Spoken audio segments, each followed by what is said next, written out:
Kur duam të themi se dikush apo diçka u përket takon personave në veten e tretë njëjës, atëherë përdorim format njegov, i tij dhe njen, e saj.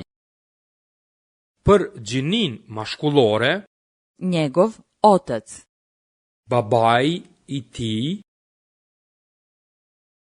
Për gjinin femërore, njen otac, babai i saj.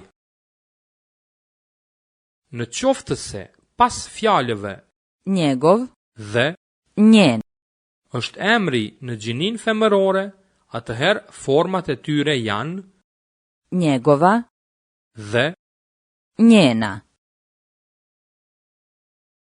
Njegov brat, Vllai i tij, njen brat, vllai i saj.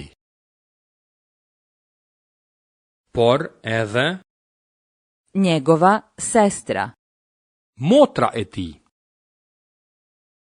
njena majka, nëna e saj, njegov otac, njegova majka, njen otac, njena majka.